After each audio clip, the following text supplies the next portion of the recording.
Ready. हा, okay. Yes, नमस्कार. मी सगळ्यात प्रथम गराजलो रे गराजलो या चळवळ माध्यमाच्या निमित्ताने आज सर एक सेकंड, मला एक सेकंड. हं.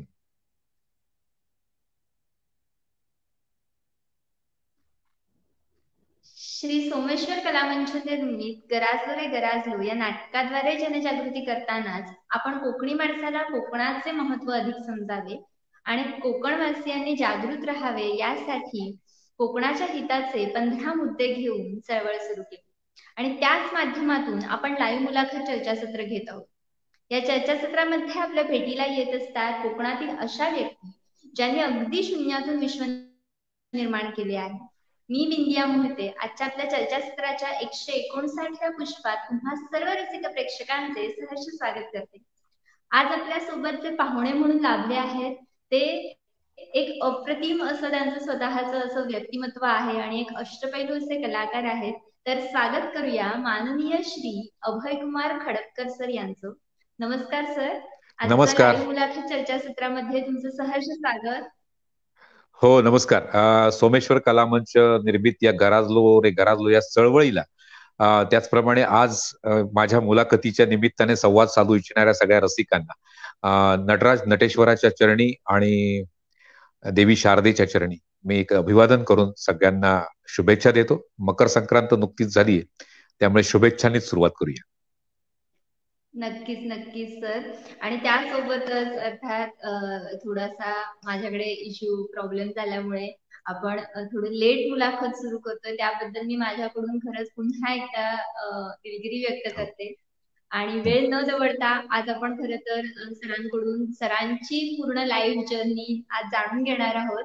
तर त्याची सुरुवात करूया. तर एक लेखक, निवेदक, अभिनेता, दिग्दर्शक अशा विविध अंगांनी नटलेले एक अष्टपैलू कलाकार म्हणजे श्री अभयकुमार खडपकर. तर सर सगळ्यात प्रथम कोणत्या क्षेत्रापासून तुमची ही जर्नी सुरू झाली ह्याबद्दल आम्हाला जाणून घ्यायला आवडेल. खूप मजेशीर किस्सा आहे की आम्ही लहान होतो भावंड. मी, माझा भाऊ हेमंत. आम्ही 2 भावंड जेव्हा लहान होतो तेव्हा एक छोटीशी गोष्ट होती की आमच्या घरी कोणी आलं की त्याची पाठ वळली, घरातून त्याचं पाऊल बाहेर पडलं की आम्ही त्यांची नक्कल करायचो. हे माझ्या लहानपणीची गोष्ट आहे, 5वी-6वीत असताना. आणि खरं तर ती नक्कल करण्याच्या या सततच्या गोष्टीमुळे आमच्या घरात कधीतरी मारही खाल्लाय, कधीतरी कौतुकही ऐकलंय. अशा परिस्थितीमध्ये आमचा प्रवास सुरू झाला आणि मला वाटतं आम्ही जसजसे मोठे होत गेलो, मी इयत्ता 10वी मध्ये माझं पहिलं नाट्य केलं, सादर केलं. आणि त्या पहिल्याच नाटकामध्ये जेव्हा मला अभिनयाचं पारितोषिक मिळालं तिथपासून माझी अभिनयाची कारकीर्द सुरू झाली असं म्हणता येईल.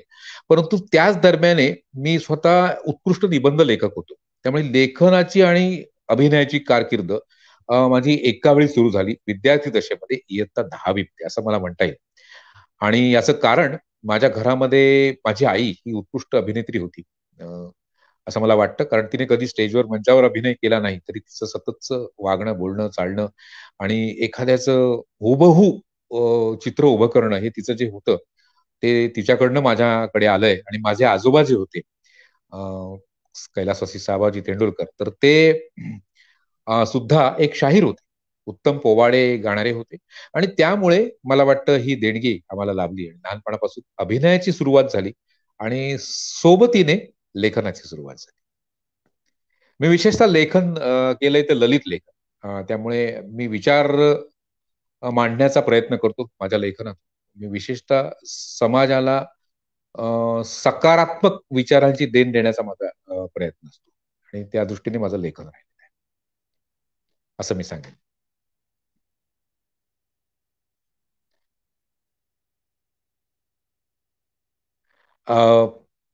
या अभिनयाच्या आणि लेखनाच्या सुरुवातीनंतर खरं तर माझ्या आयुष्यामध्ये असं होत गेलं की आमच्या घरामध्ये वाचनाची आवड.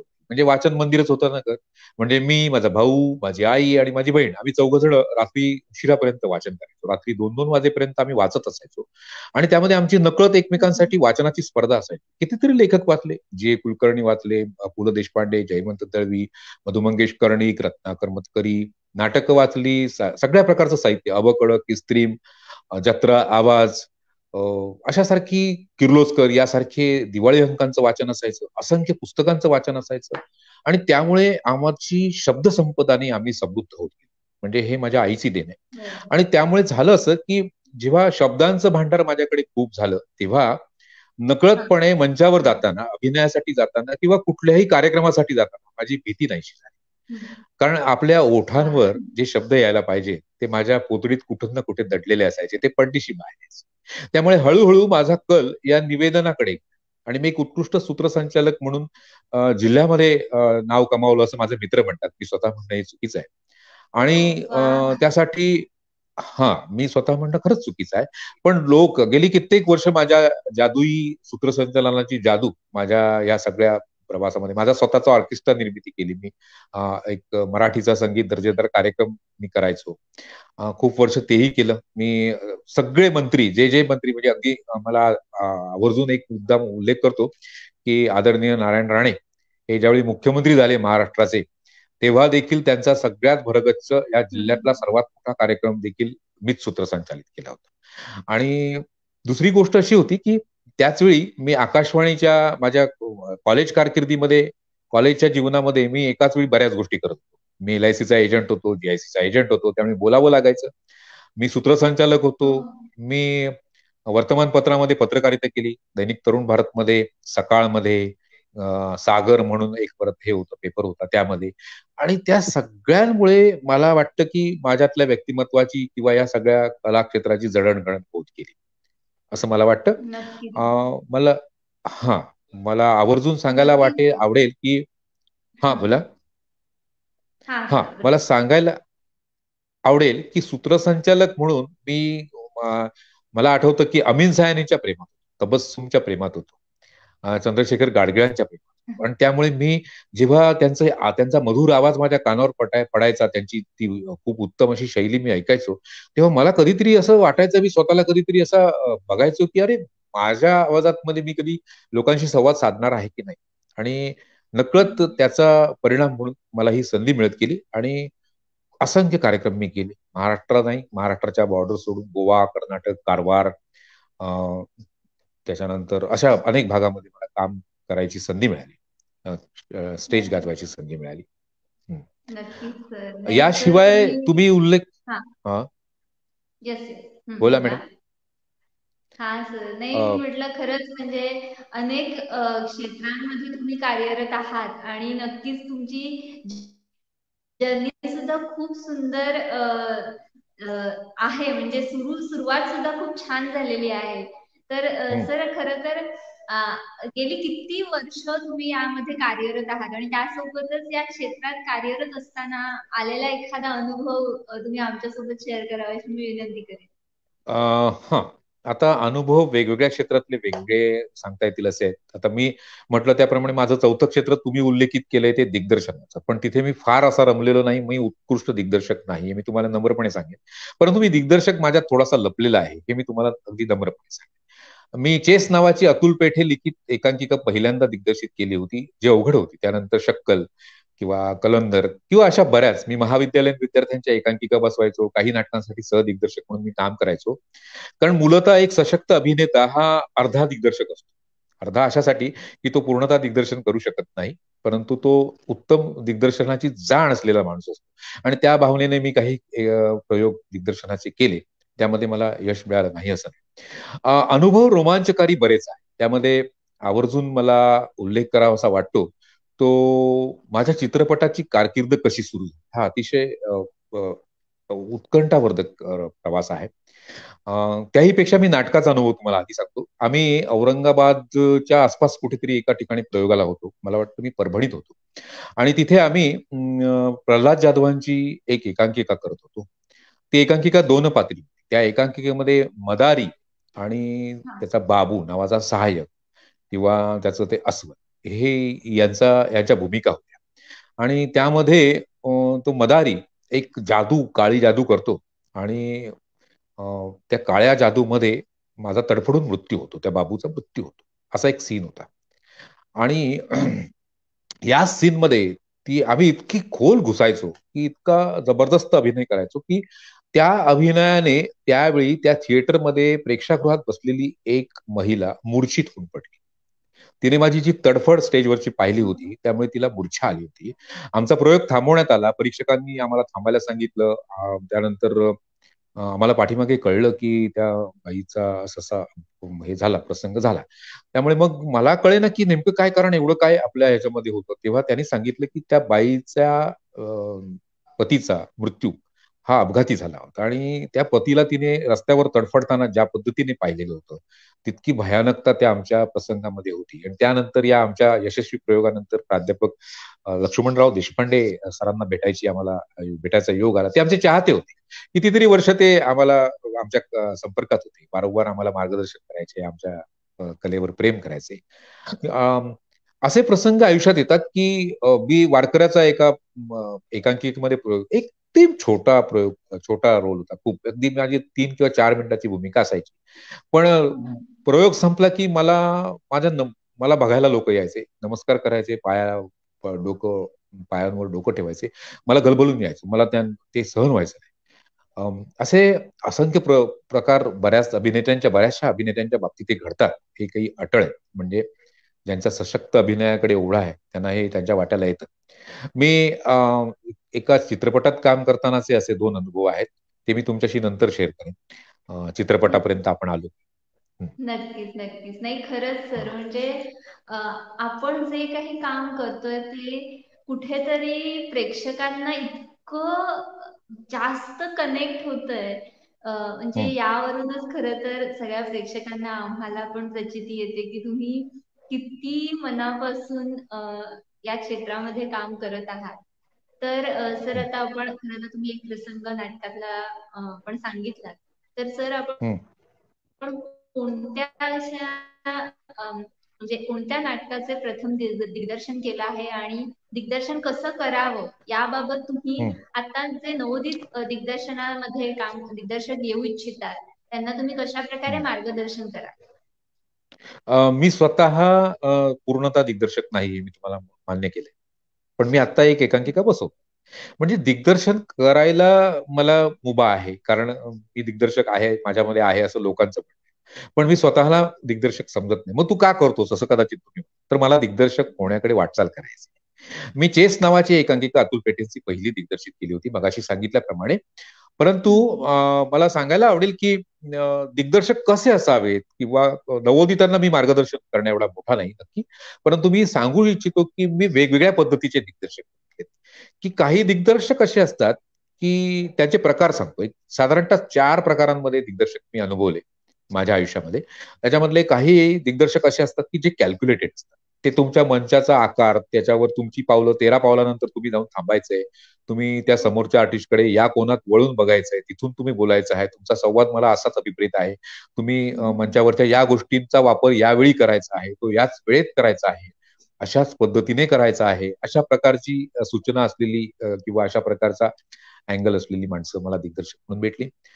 दुसरे अट्टहासी दिग्दर्शक होते, की मी म्हणतो तसंच तुला करता आलं पाहिजे. मी थोडेसे भडक दिग्दर्शक म्हणतो यांना किंवा म्हणजे त्यांची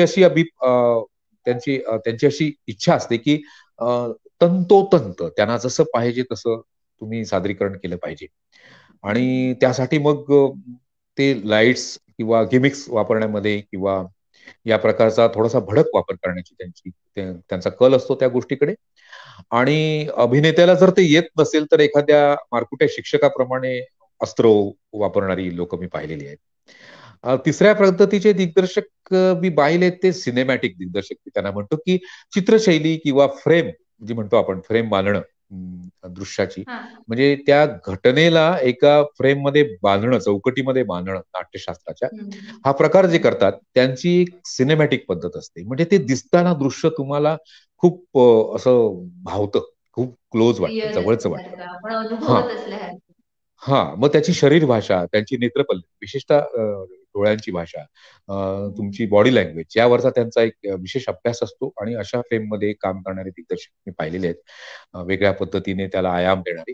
आणि चौथे दिग्दर्शक जे माझ्या पसंतीचे आहे, की कलाकार कसाही असो, त्याला त्याच्यातल्या कलेला वाव देण्याची एक हातोटी त्यांच्याकडे, योग्य पद्धतीने तो कुठे फिट बसतो, त्याला नेमकं काय करता येईल, त्याला कशा पद्धतीने मोल्ड केल्यानंतर मला पाहिजे ते परिणाम मी साधू शकेन, अशी हातोटी असलेले दिग्दर्शक असतात. मूलतः सगळ्या दिग्दर्शकांना संहिता वाचताना त्यांच्या डोळ्यासमोर पट निर्माण होतो की मी हे नाटक कसं बसवणार आहे, त्यांचं चित्र पक्क असतं. परंतु पद्धत, ट्रीटमेंटचा जो भाग आहे कलावंताला, कलावंताला अजिबात न दुखवता, अरे वा हे तू छान केलंस, तुला हे समजलं का, तू हे उत्तम करू शकतोस, अशा पद्धतीने त्याच्यातला जो लपलेला गुण आहे तो बाहेर काढून त्याला मोल्ड करायचा. म्हणजे एखाद्या मूर्तीला समजा खूप डिस्टर्ब असतो असेल तरी सुद्धा तिला एक योग्य प्रकारचा आकार देऊन त्या मूर्तीला घडवायचं, असं काम करणारी जी मंडळी आहेत त्यांच्या मी प्रेमात आहे. मला असे दीपक परब नावाचे माझे खूप आदरणीय असे गुरु लाभले. दीपक परब, प्रल्हाद मेटे, प्राध्यापक साळुंके म्हणून होते, त्यानंतर रघुनाथ कदम म्हणून आत्ताचे खूप मोठे दिग्दर्शक आहेत की जे वर्षानुवर्ष INT, पुरुषोत्तम करंडक यासारख्या कित्येक स्पर्धा सतत जिंकतात, कित्येक वेळा त्यांनी हॅट्रिक्स केल्या आहेत, अप्रतिम आणि वेगळ्या पद्धतीचं. म्हणजे एकांकिकाच्या लेखकाने जो शेवट लिहिलाय त्याने सुरुवात करून लोकांना जी एकांकिका वाचूनही समजत नाही ती अत्यंत सुलभतेने, म्हणजे ऐन आषाढात पंढरपुरासारखी एकांकिका किंवा सर्कस सारखी एकांकिका, म्हणजे विदूषक सारखी एकांकिका, अशा पद्धतीच्या अवघड नाट्यांना खूप सोप्या पद्धतीने मांडण्याची ताकद असलेले दिग्दर्शक हे मला जास्त भावतात. आणि ती एक वेगळी कला आहे, दिग्दर्शन एक वेगळी कला आहे. आणि ती नजाकतीने जे ही कला सांभाळतात त्या सगळ्यांचा मी चाहता आहे व्यक्तिशः. नक्कीच नक्कीच. नाही आणि खरंच आणि मला म्हणजे वाटतं की नवोदितांना मी आवाहन करेन, विनंती करेन की तुम्ही त्या कलावंताला थोडं स्वातंत्र्य द्या, थोडं त्याला प्रेमाने त्याच्याशी वागा. की आपण आता आता शाळांमध्ये सुद्धा मुलांना मारण्याची प्रकार बंद आहेत, म्हणजे हो, शिक्षकांना मारता येत नाही, बंदी आहे. कायद्यान्वये बंदी आहे ना. तर मुक्या प्राण्यांना तुम्ही छडी पण उगारू शकत नाही. मनेका गांधींनी एक मुक्या प्राण्यांसाठी फार मोठा उपकार करून ठेवलेला आहे. त्यामुळे चित्रपटांमध्ये सुद्धा मुक्या प्राण्यांचा वापर करताना खूप तोलून मापून करावा लागतो. तर हे तिथे आहे, तर मग आपल्या समोरचा कलावंत आणि कलावंताचा हिरमोड होऊन चालत नाही, कारण तुमच्याकडे तो उमलताना थांबू शकतो. म्हणजे जर तुम्ही त्याला प्रेमाने जवळ केलं, त्याच्यावर फुंकर मारली त्याच्यातल्या त्या गुणावर, तर कदाचित तो इतकं सुंदर सुवासिक फुल बनेल की वा, त्याचा सुवास तुम्ही आयुष्यभर विसरणार नाही.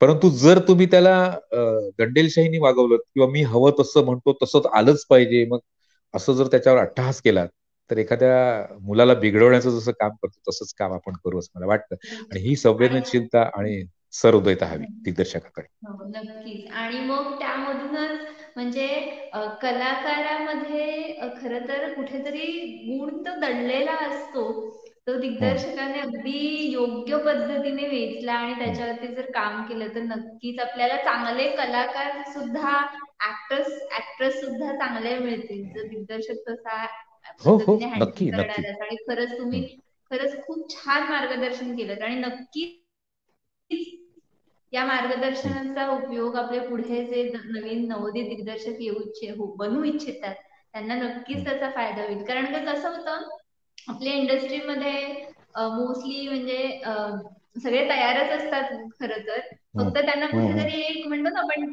टच, चित्राला कसं आपण हम्म, हम्म, टच देण्याची गरज असते, लास्टला हम्म, अगदी सुबक हम्म. बनवण्यासाठी त्याची गरज असते आणि ते कुठेतरी दिग्दर्शकाचं काम असतं. आणि नक्कीच तुम्ही खूप छान मार्गदर्शन केलं. तर मी सर आणखी त्यांना एक त्याचबरोबर सांगू इच्छितो, एक एक येस. महत्वाचा संदेश देऊ इच्छितो आणखी, की आता काळानुरूप सगळ्या जगातल्या थिएटरचा अभ्यास या सगळ्या मंडळींनी करणं गरजेचं आहे. तुम्ही जेव्हा एखाद्या प्रांतात उतरता तेव्हा तुमचा अभ्यास खूप महत्वाचा आहे. तुम्ही दुसऱ्याचं कौतुक करायला तुमच्याकडे नजर पाहिजे, तुमच्याकडे शब्द पाहिजे आणि तुमचं मन पाहिजे, जिंदा दिली पाहिजे. जेव्हा तुम्ही दुसऱ्या प्रदेशातली एखादी रचना बघता, एखादं दिग्दर्शित केलेलं नाट्य बघता, तेव्हा तुम्ही समृद्ध होत जाता. त्यातनं काहीतरी चांगलं सापडत असतं किंवा एखादी नवीन कल्पना तुमच्या पोटात जन्माला येऊ शकते, असंही घडू शकतं. म्हणून आणि आता तर इतकं साधनं एवढी झाली आहेत की तुम्ही खूप प्रकारच्या ट्रिक्स करू शकता. म्हणजे आता तुम्ही बघत असाल तर डिजिटल माध्यम मंचीय आविष्कारामध्ये वापरलं जातं. सेट तुम्हाला स्क्रीनवर दिसू लागतो. म्हणजे एवढं सशक्त माध्यम जर या मंचावर येत असेल तर त्याचा सशक्तपणे वापर करण्याची कला दिग्दर्शकाला अवगत व्हायला पाहिजे. त्यासाठी त्याने सतत ह्या फील्डमध्ये या कलाकारांसोबत अशा पद्धतीच्या म्हणजे दिग्दर्शकाचं ना काम फक्त कलाकारापुरतं किंवा त्या आविष्कार सादर करण्यापुरतं राहत नाही. त्याचं एक ट्युनअप लागतं.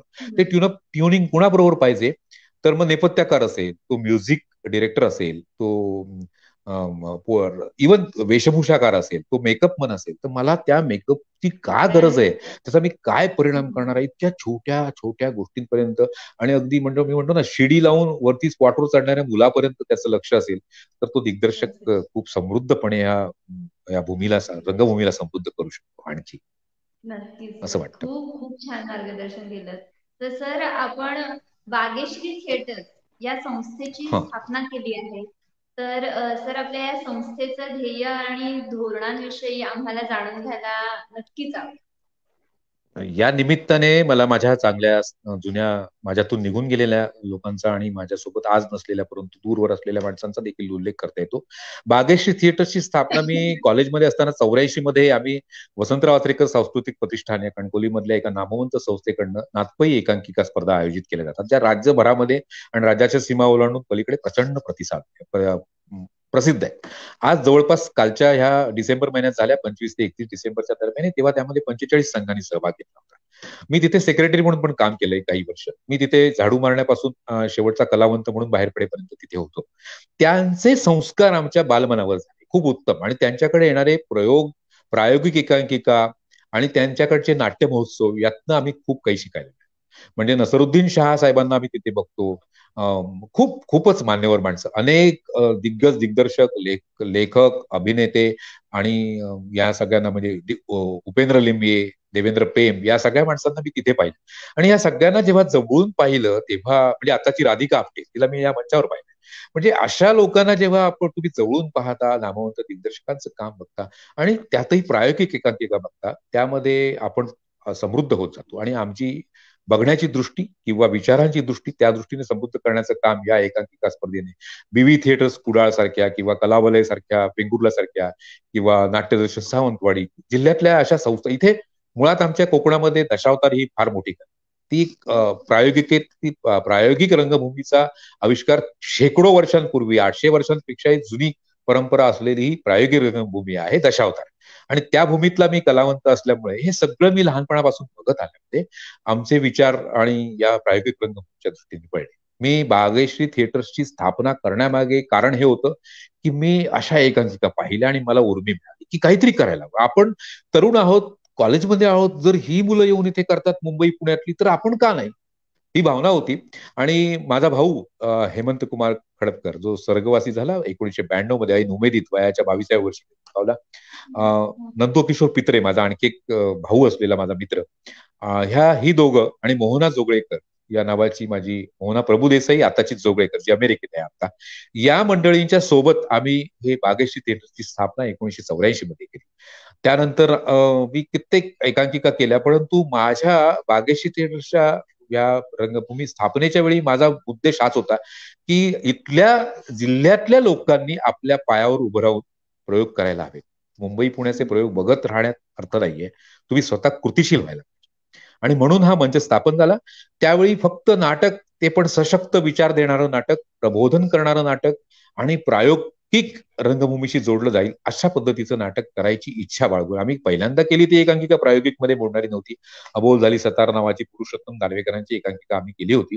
कारण दीपक परब या माझ्या दिग्दर्शकांचं म्हणणं होतं की अभय, सुरुवात तुम्ही साध्या गोष्टीने करा, जे तुम्हाला समजेलच, नाटक समजणं इतकं सोपं नाही, आणि नंतर तुम्ही प्रायोगिकतेकडे जा. आणि त्या पद्धतीने आम्ही गेलो होतो. आजवर जवळपास 35-40 अधिक एकांकिका, तितकीच नाटकं माझ्या आयुष्यात मला करायला संधी मिळाली. आणि त्याचं कारण बागेश्री आहे. बागेश्री हा संगीतातला एक राग आहे. माझे मित्र उदय पंडित यांची बहीण उज्ज्वल पंडित कदम, हिने मला हे नाव सुचवलं की तुझ्या संस्थेचं नाव संगीतातल्या एखाद्या प्रसन्न रागानं असावं की जे लोकांना ऐकायला आवडेल. नावातच एक छान बागेश्री नाव आहे, नाही भाग्यश्री. लोक भाग्यश्री म्हणतात, पण बागेश्रीचं भाग्य इतकं सुंदर की महाराष्ट्राच्या सीमा ओलांडून पलीकडे गोवा, कर्नाटक, कारवार, सगळीकडे आम्ही फिरलो आणि जवळपास मला वाटतं की मी आतापर्यंत त्याच माध्यमातून माझ्यासोबत काम करणाऱ्या 350 कलावंतांना हळूहळू नाटकातून चित्रपटापर्यंत पोहोचवू शकतो. हे बागेश्रीमुळे झालं. त्याचं सगळं श्रेय मी बागेश्री थिएटर्सला देईन. बागेश्री थिएटर्सचं हे सगळं श्रेय दीपक परब हे माझे गुरु आणि त्यानंतर माझा मित्र सुहास वरुणकर यांना देईन. कारण ह्यांनी माझ्या बऱ्याचशा एकांकिकांचं नाटकांचं दिग्दर्शनाची धुरा समर्थपणे, एक सशक्त अभिनेता दिग्दर्शक म्हणून तो माझ्यासोबत होता आणि दीपक परमांचं आजन्म मार्गदर्शन आजही मी त्यांच्यासोबत काम करतो आणि हा माझ्यासाठी आनंदाचा ठेवा आहे. त्यामुळे इथे लोककलांचा उल्लेख आपल्या चर्चेत येईलच, परंतु सांगतो की दशावतार या लोककलेतल्या लोकांना परीक्षण करण्यासाठी मला खूपदा बोलवलं गेलं, पण आजही मी ते नम्रपणे नाकारलं. याचं कारण रंगभूमीवर इतका सशक्तपणे वावरणारा दुसरा कलावंत मला माहिती आहे. कुठलाही तो असो, तो दिवसा एक सामान्य गडी असतो, एक शेतमजूर असल्यासारखा असतो, रात्री तो मंचावर एखादा सम्राट असतो, राजा असतो, भगवान कृष्ण असतो, नारद असतो. पण जी काही भूमिका तो करतो त्याची ताकद इतकी अफाट आहे की त्यांचं परीक्षण करणारा मी कोण, असं मला वाटतं. रंगभूमीचं हे साक्षात दैवत आहे, गंधर्व आहे, असं मला वाटतं. नाही खरंच सर, म्हणजे थॉटच सगळ्यांना भावेल असा होता. आणि खरंच खूप छान चर्चा आपली रंगते आहे आणि त्यासोबतच प्रेक्षकांकडून सुद्धा खूप चांगला प्रतिसाद येतो आहे. तर खूप छान तुम्ही मार्गदर्शन केलं आणि खूप छान सांगितलं की थिएटरची सुरुवात कशी झाली. आणि थिएटरची आणखी एक गोष्ट तुम्हाला सांगतो. बागेश्री थिएटर्स तर्फे आम्ही नंतर काय केलं हे सांगणं महत्वाचं आहे. त्यानंतर मी इकडे नृत्य स्पर्धा घेतो. त्यानंतर आणखी एक महत्वाची गोष्ट मी केली ती म्हणजे मला सांगायला आवडेल, गोट्या नावाची खूप प्रसिद्ध सिरियलचे ज्यामुळे त्यांचं नाव खूप महाराष्ट्रात गाजलं ते सन्मान्य राजदत्त, आदरणीय राजदत्त त्यांच्या चरणी मी लीन असतो. त्यांचं देखील एक अभिनय प्रशिक्षण शिबिर मी कणकवलीमध्ये आयोजित केलं होतं बागेश्री. म्हणजे जेव्हा लोकांना राजदत्त हे नाव ऐकायला कानाकोपऱ्यात पोहोचलं नव्हतं, माहित नव्हतं, तेव्हा आम्ही त्यांचं शिबिर कणकोली सारख्या एका मातब्बर एका दिग्दर्शकाचं शिबिर कणकोली सारख्या भूमीमध्ये मी आयोजित केलं होतं. आणि त्यामुळे त्यानंतर मी असंख्य आतापर्यंत सुद्धा आम्ही अशी प्रकारची शिबिर आयोजित करतो आणि आम्ही आता नाटकाबरोबरच चित्रपट माध्यमामध्ये जाणाऱ्या लोकांसाठी सुद्धा मार्गदर्शन करतो. ही आमचं काम आहे, ही चळवळ आहे आमची. आणि माझी स्वतःची धारणा आहे की नाटक हे जीवन जगण्याची कार्यशाळा आहे, असं मी नेहमी म्हणतो की मला जगताना कसं जगायला पाहिजे हे नाटकाने शिकवलं. कारण जेव्हा तुम्ही एखादी भूमिका करता, मी त्याचं एक उदाहरण सांगतो की जेव्हा तुम्ही एखादी भूमिका करता, म्हणजे समजा की तुम्ही एखाद्या अपंग किंवा वेड्या माणसाची भूमिका करता, तर त्या वेड्या माणसाचं दुःख तुम्हाला कळलं पाहिजे. त्याला कुठे नेमकी वेदना होते की ज्यामुळे त्याच्या चेहऱ्यावर वेदना प्रकटते, मग ती त्याच्या डोळ्यात प्रकटते की त्याच्या ओठांवर प्रकटते की त्याच्या चेहरा वेडा वाकडा होतो, त्याच्या पेन्स कशा दिसतात, त्यावर त्याची प्रतिक्रिया काय होते, त्याचं शरीर कसं प्रतिक्रिया देतं. एक झाला भाग. एखादा वेडा असेल तर मी 100 प्रकारचे वेडे पाहिले, वेगवेगळ्या प्रकारचे वेडे. मग यातला कुठला वेडा मला करणं गरजेचं आहे की जो या संहितेला न्याय देऊ शकतो आणि ह्या वेड्यामुळे लोकांना विचार करायला भाग पाडू शकतो. हा वेडा का, मी सांगतो, मी एक रस्त्यावरचा वेडा पाहिला होता, तेव्हा माझ्या मनात प्रश्न आला होता की हा नेमका वेडा होतो म्हणजे नक्की काय होतं, एक्झॅक्टली माणूस वेडा होतो म्हणजे काय होतं, काय असं घडतं त्याच्या आयुष्यात की तो एखादा विद्वान माणूस, म्हणजे माझा एक प्राध्यापक होते कुलकर्णी नावाचे, ते नंतर वेडे झाले. तर त्यांचं वेडे पण मी ज्यावेळी बघितलं, ते बाकावर स्टँडवरच्या बाकावर बसून इंग्रजी फाडफाड बोलत राहायचे, असंबंध, आणि खूप बोलायचे, अतिशय नॉवेल्स बोलायचे, काहीही बोलायचे.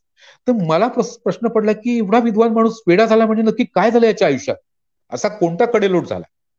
मग त्याची प्रक्रिया समजून घेण्यासाठी मला अभ्यास करावा लागला. अभिनेत्याला अशा प्रकारचा भूमिकांचा अभ्यास करावा लागतो, त्या भूमिका जगाव्या लागतात आणि म्हणून हे जीवन जगण्याची कार्यशाळा आहे असं मी म्हणतो. शेक्सपियर साहेबांनी म्हटलं होतं की जग ही एक रंगभूमी आहे.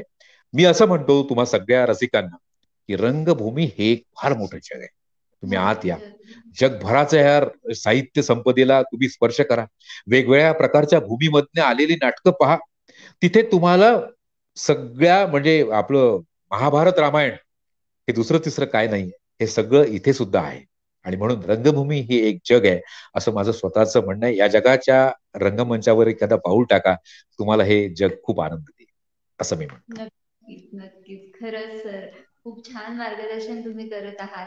तर सर, या सगळ्यासोबतच आपल्याला अनेक पुरस्कारांनी सन्मानित सुद्धा करण्यात आलेलं आहे.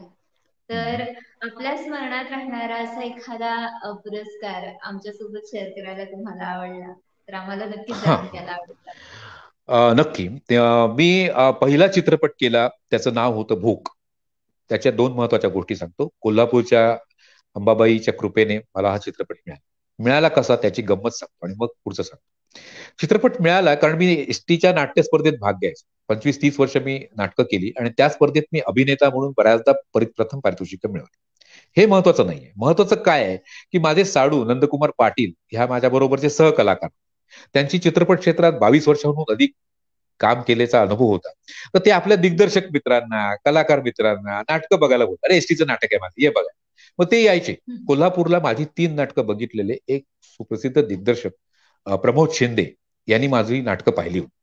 आणि जेव्हा त्यांना एक चित्रपट निर्माण करायची इच्छा झाली तेव्हा त्यांनी निर्माण केलेला चित्रपट स्वतःच त्यांनी दिग्दर्शित केला होता.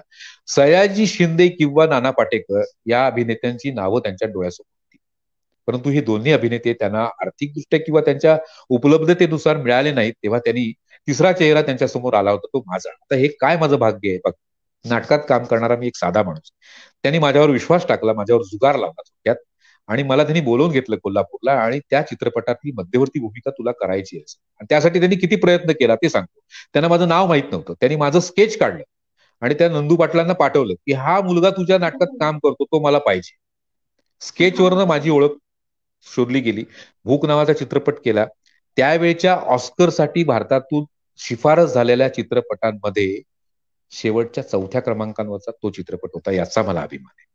याच चित्रपटानं मला चित्रपती व्ही शांताराम पुरस्कार, माझ्या आयुष्यातला पहिल्या चित्रपटाने पहिला पुरस्कार दिला, ज्याचं मी कधीही मला विस्मरण आयुष्यात होणार नाही अंतापर्यंत. आणि हा चित्रपटाचा पुरस्कार मी जेव्हा स्वीकारायला गेलो तेव्हा मला हा माझ्यासाठी वेगळाच अनुभव होता. लाल कार्पेटवरून तुम्ही चालत जायचं, मला लोक घेऊन जातात सन्मानपूर्वक. माझ्या यातले यावेळीच्या नॉमिनेशनसाठी आपण त्यावेळी पात्र ठरलो, त्यावेळी तुमच्या बरोबर 2 स्पर्धक असतात. सन्मान्य उमेश कामत आणि शेखर कुलकर्णी नावाचे 2 अभिनेते हे माझ्या स्पर्धेत होते. असे असंख्य अभिनेते होते. आणि माझ्या नावाची घोषणा झाली तेव्हा मी तुम्हाला मनापासून सांगतो, मी रंगभूमीला नमस्कार करून जेव्हा मंचावर चढलो तेव्हा ईटीव्हीच्या त्या पुरस्कार सोहळा चित्रित करणाऱ्या मंचावरनं मी भाषण केलं होतं. सोनाली कुलकर्णी माझी आदर्श अभिनेत्री आणि सतीश शहा माझे अत्यंत आवडते अभिनेते यांच्या हस्ते तो पुरस्कार मी स्वीकारला. ती ट्रॉफी माझ्या हातात आली तेव्हा मला 2 मिनिटं बोलायची संधी मिळाली. 2 शब्द. त्यामध्ये माझं भाषण होतं की राजमुद्रेवरच्या सिंहाची प्रतिमा तुम्ही पाहिली असेल. त्या सिंहाला आपण पुढनं पाहतो, तो अख्खा सिंह आपल्याला दिसतो. 2 बाजूला दिसतात, ते अर्धे अर्धे दिसतात. परंतु याच्याही पलीकडे पाठच्या बाजूला असंख्य सिंह लपलेले आहेत. ह्या सिंहांचं प्रतिनिधित्व मी पुढचा सिंह म्हणून करतो आहे. उजवा आणि डावा उमेश कामत आणि शेखर कुलकर्णी आहेत आणि असंख्य असे कलावंत आहेत जे सिंहाच्या रूपात पाठीमागे दडलेले आहेत. या सगळ्यांच्या वतीने आज मी हा पुरस्कार स्वीकारतोय, असं माझं भाषण. या भाषणाचा परिणाम असा झाला की हे भाषण ऐकायला सुदैवाने कैलासवासी सुमित्रा भावे त्या ठिकाणी उपस्थित होत्या. त्यांच्या चित्रपटात शेखर कुलकर्णींनी काम केलं होतं. तर त्यांनी माझं भाषण ऐकलं. मी जेव्हा पाठीमागे येऊन खुर्चीवर बसलो तेव्हा माझ्या पाठीवर हात ठेवून त्या मला म्हणाल्या, खूप सुंदर बोललास तू. तू एक लक्षात ठेव, माझ्या यानंतरच्या एका चित्रपटात तुझी छोटी मोठी का असेना पण तुला भूमिका आहे. चित्रपटाच्या आयुष्याच्या कारकिर्दीचा प्रवास असा सुरू झाला. आणि हा माझ्यासाठी, आणि त्या चित्रपटाच्या या पारितोषिक स्वीकारण्याच्या कार्यक्रमाला मला माझ्या आई वडिलांना, माझ्या भावंडांना, काही नातेवाईकांना नेता आलं. मी परवानगी घेऊन त्यांना घेऊन गेलो. हा माझ्यासाठी अत्यंत रोमांचकारी क्षण होता. मी माझ्या सगळ्या सोयऱ्या मित्रांचा आवर्जून तिथे उल्लेख करू शकलो त्या मंचावर. हा माझ्यासाठी अत्यंत रोमांचकारी क्षण होता. तो मी कधीही विसरणार नाही. तो प्रमोद शिंदेमुळे मला मिळाला. खरंच सर. आणि म्हणजे जे भाषण तुम्ही पुरस्कार स्वीकारताना केलं ते नक्कीच म्हणजे अजूनही लोकांच्या, आम्हाला ज्या वेळेला आता कळतं तर आमच्या सुद्धा नक्की ही गोष्ट लक्षात राहील. आणि खरंच म्हणजे मनाला भावेल असे शब्द तुम्ही बोललात. आणि खरंच पुन्हा एकदा खरंच तुमच्या कारकिर्दीसाठी पुन्हा खूप साऱ्या शुभेच्छा आमच्या टीम कडून. खूप सुंदर आणि खूप अप्रतिम कारकीर्द आहे खरं तर. अजून खूप साऱ्या गोष्टी आपल्याला जाणून घ्यायच्या आहेत. तर सर खरं तर आजची परिस्थिती पाहता नवोदित होतकरू कलाकार किंवा ज्यांना काही माहिती नाही असे कलाकार मालिका, शॉर्ट फिल्म्स, चित्रपट, वेब सिरीज कडे वळतात, पण नाटकाकडे सहसा वळताना दिसत नाही. तर हम्म. त्याचं नेमकं कोणतं कारण आहे असं तुम्हाला वाटतं? आणि नाटक आणि अं, चित्रपट हा त्यासोबत वेब सिरीज, मालिका यांमध्ये एकंदर फरक काय तुम्हाला जाणवतो? हा. वा वा, फार सुंदर प्रश्न आहे. म्हणजे प्रश्न दोन अर्थाने महत्वाचा आहे. एक प्रश्न, मी तुमचा शेवटचा प्रश्न आहे तो आधी घ्यावा का, नाही ठीक आहे. नवोदित कलावंत मालिकांकडे किंवा शॉर्ट फिल्म मध्ये, चित्रपटामध्ये पटकन घुसतात आणि नाटकाकडे वळत नाहीत, असं तुमचं म्हणणं आहे. हा, खरंय. याचं कारण असं आहे की अलीकडे नाटकाची पद्धत जी आहे, मुंबई पुण्यामध्ये ही नाटकाची पद्धत आता तालमींची बदलली. परंतु नाटक म्हटलं की त्या अखंड नाटकाचा आपण असे भाग असतो की तुम्हाला त्या नाटकाच्या सुरुवातीपासून शेवटपर्यंत तालमीसाठी थांबावं लागतं. त्या तालमी महिनोन महिने चालतात. दररोज कित्येक तासांचं शेड्यूल असतं. आणि आताच्या या धकाधकीच्या आयुष्यामध्ये किंवा इन्स्टंट आयुष्यामध्ये कुठलीही गोष्ट मला तातडीने मिळाली पाहिजे, अशी क्लिक केल्यावर मिळाली पाहिजे, बटन दाबल्यावर मिळाली पाहिजे, अशा ज्या आपल्या समजुती झाल्या आहेत, या जगण्याच्या परिस्थितीमध्ये ही अशी तालीम वगैरे हा प्रकार त्या लोकांना नाही हवा. म्हणजे आताच्या युवा पिढीचा तिकडे कल नाही. एक पटकन काय ते कर बाबा चल, किंवा माझा रोल संपला की मी लगेच माझ्या मोबाईलमध्ये बघतो. आणि तालीम नाटकाची अशी असते की तुमच्या सगळ्यांचं मिळून एक कॉन्ट्रीब्युशन असतो, तो एक सामूहिक परिणाम असतो. आणि तो सामूहिक परिणाम तुम्हाला मंचावर करायचा असतो, जिथे तुम्हाला समोर प्रेक्षक असतात, त्याचा गिव्ह अँड टेक एकदम समोर असतो, तुमचा आय टू आय कॉन्टॅक्ट असतो, तुम्ही जे काही करता, चुकता, बोलता, चांगलं करता, ते सगळं समोर तुम्हाला दिसत असतं, तिथून त्याचा प्रतिसाद मिळत असतो, प्रतिक्रिया असतात. आणि हे सहन करण्याची ताकद यावी लागते. म्हणून हे अवघड आहे. मग हा अवघड प्रकार करण्यापेक्षा चित्रपट मालिकात गेलं, तुम्हाला बोलायला कोणी नसतं, तुमचा चित्रपटात मालिकेतला सीन शूट होतो, तुम्हाला तुम्ही केलात, विषय संपला. तुम्ही तो चांगला झाला की वाईट झाला हे दिग्दर्शक बघेल किंवा चित्रपटाचा निर्माता बघेल, तुम्हाला बॉदर होण्याची काहीच गरज नाही. हा एक प्रकार आहे. दुसरा प्रकार असा आहे की नाटक तुम्ही किती लोकांना दाखवणार, किती प्रयोग करणार. तुम्हाला रात्री रात्रीचं जागरण करायला हवं, प्रवास करायला हवा, मैलोन मैल काटायला हवेत, अपरात्री जेवायला हवं, अवेळी जेवण खाणं, रिहर्सल्स, मेहनत, शारीरिक दगदग. आणि या सगळ्यातनं तुम्ही जाता, तुम्ही प्रयोग करता किती लोकांसमोर, 400, 500, 1000. आता या कोरोनाच्या पार्श्वभूमीत 50% उपस्थिती म्हटली तर जेमतेम ओढून ताणून आणलेली 50 माणसांसमोर तुम्हाला प्रयोग करावा लागतो. आणि नाटक करताना कलाकाराची एक अशी जबाबदारी असते की तुम्हाला 100% द्यावंच लागतं. तुम्हाला 100% द्यावं लागतं. समोर एक प्रेक्षक असला आणि नसला तरीही मंचावर तुम्हाला 100% द्यावं लागतं.